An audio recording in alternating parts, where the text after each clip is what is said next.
Constitution ہوتا ہے، کسی بھی ملک کا جو کانسٹیٹیوشن ہوتا ہے وہ اس ملک کا سب سے بڑا قانون ہوتا ہے،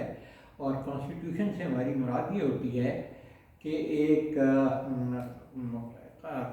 ایک ایسا مجموعہ ضوابط کا، پرنسپلز کا، کہ جو ہمیں بتاتا ہے کہ عوام کے حقوق کیا ہیں، رعایا کے حقوق کیا ہیں، حکومت کے اختیارات کیا ہیں، اور ان دونوں کو جو ایڈجسٹمنٹ جو ہے ان کی وہ کس طریقے سے ہوگی، اختیارات میں اور حقوق میں توازن کس طرح پیدا کیا جائے گا، اور کس طرح سے مجھے میرے اختیارات حقوق ملیں گے، اور کس طرح سے حکومت اپنے اختیارات کو استعمال کریں گی۔ تو کانسٹیٹیوشن کی ہم بات کرتے ہیں تو پاکستان میں تو آج تک بہت سارے کانسٹیٹیوشن آئے، مارشل لاء بھی آیا اور عارضی کانسٹیٹیوشن بھی آئے، لیکن بہرحال موجودہ جو کانسٹیٹیوشن ہے وہ 1973 کا ہے، جس کے بارے میں یہ کہا جاتا ہے کہ یہ متفقہ طور پر قومی اسمبلی نے منظور کیا تھا۔ صرف ایک MNA ایسا تھا بلوچستان سے جس نے اس پر سائن نہیں کیے تھے، باقی تمام لوگوں نے اس پر سائن کیے تھے، اور یہ آئین جو ہے قومی اسمبلی سے منظور ہوا تھا، پاس ہوا تھا۔ تو یہ اس آئین میں، کانسٹیٹیوشن آف پاکستان میں 280 آرٹیکل ہیں، اور اب تک اس میں تقریباً 26 امینڈمنٹس آ چکی ہیں، اور امریکہ میں بھی کانسٹیٹیوشن کے مطابق وہاں بھی 26 امینڈمنٹس آئی ہیں، 2 اور امینڈمنٹس جو تھیں انڈر تھیں، اور اب وہاں پہ 28 ہو گئی ہیں۔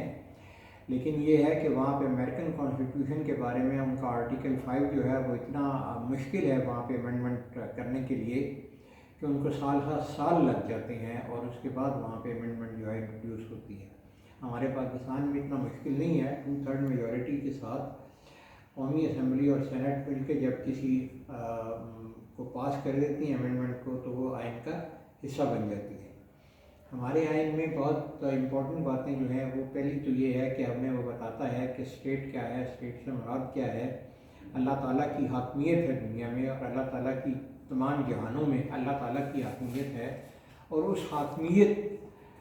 کو جو ہے زمین کے اوپر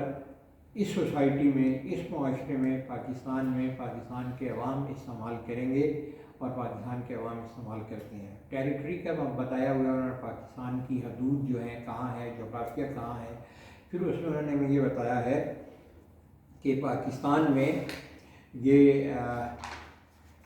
جو آرٹیکل 4 ہے،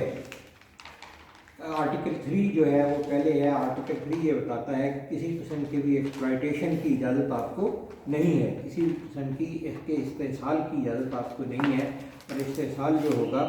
وہ اس کے حکومت اس کے خلاف ہوگی، اور عوام بھی اس کے خلاف ہوگی۔ Elimination of exploitation. آرٹیکل 4 یہ کہتا ہے کہ ہر شخص کا، ہر فرد کا یہ حق ہے کہ اس کے ساتھ قانون کے مطابق سلوک کیا جائے، قانون کے مطابق اس سے رویہ رکھا جائے۔ اچھا، قانون کے مطابق رویہ قانون کے مطابق رویہ رکھنا ہر انسان کے لیے لازمی ہے، ہر انسان کے ساتھ لازمی ہے، اور حکومت کا یہ فرض ہے، حکومت کی یہ ذمہ داری ہے کہ وہ لائف، لبرٹی اینڈ پراپرٹی، یہ 3 حقوق ہوتے ہیں ہر انسان کے، ہر معاشرے میں لائف، لبرٹی اینڈ پراپرٹی 3 حقوق ہوتے ہیں ہر انسان کے، اور ان حقوق کو جو ہے پورا کرنا ہر حکومت کی ذمہ داری ہے۔ اور ان حقوق کے بارے میں جتنے بھی ایکشن لیے جائیں گے، جو بھی کام کیا جائے گا، وہ جو ہے قانون کے مطابق ہوگا۔ اچھا، آرٹیکل 5 یہ کہتا ہے کہ ہم سب کے لیے یہ لازمی ہے کہ لائلٹی ٹو اسٹیٹ ہو، ہم سب کے لیے یہ لازمی ہے کہ ہم ریاست کے وفادار ہوں، ہم ریاست کی باتوں کو مانیں، ہم ریاست کے ساتھ اپنی وفاداری کو نبھائیں، اور وہ جو قوانین ہیں ریاست کے، وہ جو ملک کے جو قوانین ہیں ان کی ہم پابندی کریں۔ تو ہر آئین میں یہ بات لکھی ہوئی ہوتی ہے کہ ہم ریاست کے وفادار ہوں گے، اور ہم ریاست کے قوانین کی پابندی بھی کریں گے، اس کے تابع فرمان ہوں گے۔ پھر اس کے بعد آپ کو پتہ ہے ہمارے ایک کانسٹیٹیوشن میں ایک نئی بات ہے کہ جو دوسرے کانسٹیٹیوشن میں شاید نہیں پائی جاتی ہے، وہ ہے آرٹیکل 6، بڑا مشہور و معروف آرٹیکل ہے، آپ نے سنا ہوگا۔ آرٹیکل 6 جو ہے وہ یہ کہتا ہے ہائی پریزن، انتہائی बड़ा गद्दारी का मुकदमा, बहुत बड़ी गद्दारी, हाई ट्रीजन। एक तो ये आपने पढ़ा था कि भी वो जो है आर्टिकल, वो जो है सेक्शन आप पीपीसी के पढ़ रहे थे, तो आप उसमें पढ़ा कि वो जो गद्दारी होती है, वो जो हम झंडे को जला देते हैं, झंडे की बेइज्जती करते हैं, झंडे को नीचे गिरा देते हैं, तो वो तो एक जुर्म है। यहाँ पे उन्होंने हाई ट्रीजन से मुराद ये ली है कि जो कोई मुल्क के आइन को तोड़ेगा। ये आपको पता है पिछले दिनों जो जनरल मुशर्रफ को जो फांसी की सज़ा दी गई, जिस पर जो कि वक़ार सेठ अभी फौत हो गए हैं कोरोना के बाइस, जिन्होंने ये कहा था कि इसको चौक में फांसी दी जाए, तो वो जो है हाई ट्रीजन जो था सिर्फ इसलिए इसमें इंट्रोड्यूस किया गया था, सिर्फ इसलिए इसमें डाला गया था ताकि मुल्क से मार्शल लॉ के होने को ख़त्म कर दिया जाए। लेकिन इस हाई ट्रीजन के आर्टिकल 6 के होने के बावजूद जनरल ज़िया ने मार्शल लॉ मुल्क में लगा दिया था, और बाद में उसने अपने तमाम एक्शंस को, तमाम किए हुए कामों को, तमाम कवानीन को,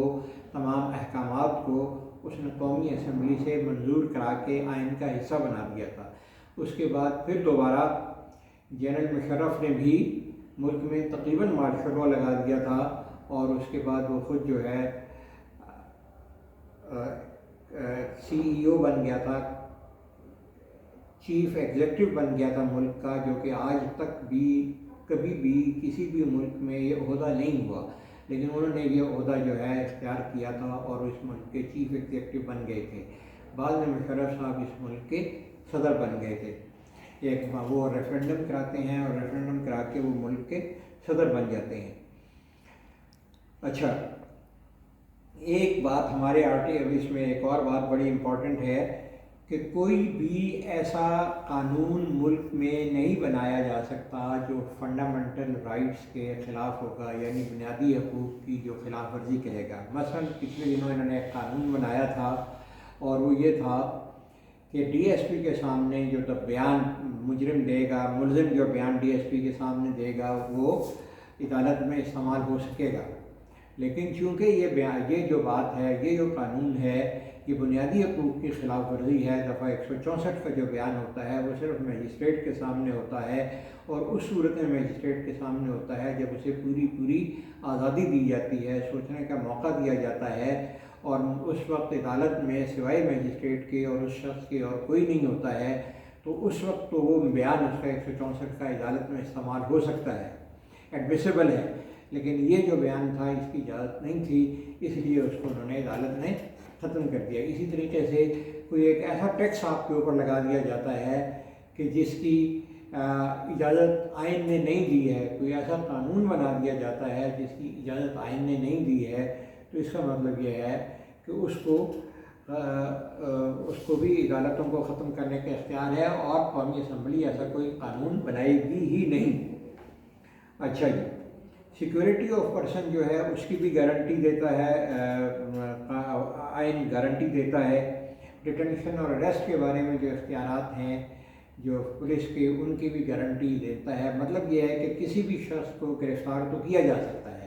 लेकिन 24 घंटे के अंदर अंदर उसको अदालत में पेश किया जाएगा, और उसे ये बताया जाएगा कि तुम्हें किस जुर्म में गिरफ़्तार किया जा रहा है, तुम्हारे ऊपर क्या इल्ज़ाम है, तुम्हें हम क्यों गिरफ़्तार कर रहे हैं। और उसके बाद उसको ये हक भी दिया जाएगा, उसको ये इख्तियार भी दिया जाएगा कि वो अपनी पसंद के लॉयर से, अपनी पसंद के वकील से रब्ता कर ले, उससे मशवरा ले। वहाँ पे बाहर के मुल्कों में तो एक राइट टू साइलेंस होता है, राइट टू साइलेंस होता है। जब भी पुलिस वाला किसी को गिरफ़्तार करता है तो उसे ये कह देता है कि अब तुम जो भी लफ्ज़ आज के इस वक्त के बाद तुम जो भी लफ्ज़ तुम्हारे मुँह से निकलेगा वो तुम्हारे ख़िलाफ़ इस्तेमाल हो सकता है, वो तुम्हारे ख़िलाफ़ जा सकता है। अगर तुम चाहो तो राइट ऑफ साइलेंस अपना इख्तियार कर लो। तो वो खामोश हो जाता है, चुप हो जाता है, कोई बात नहीं करता है, वो उसका राइट ऑफ साइलेंस होता है तावक्त कि उसको वकील का मशवरा हासिल हो, वकील से वो बात करे, और वकील से बात करने के बाद वो अपना बयान दे या अपना बयान रिकॉर्ड कराए या उसकी जगह पे वो वकील बोले। इसी तरीके से आर्टिकल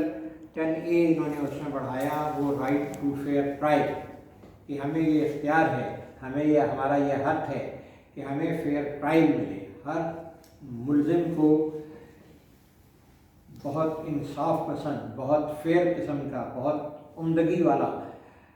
ٹرائل جو ہے، عدالت میں اس کی جو پیشیاں ہیں وہ بہت عمدگی کے ساتھ چلیں، صحیح طریقے سے چلیں، اس بات کا بھی ان کو اختیار ہے۔ اچھا، اب ہم آ رہے ہیں آرٹیکل 300 کی طرف، اس کو یہاں ختم کر کے نئے سرے سے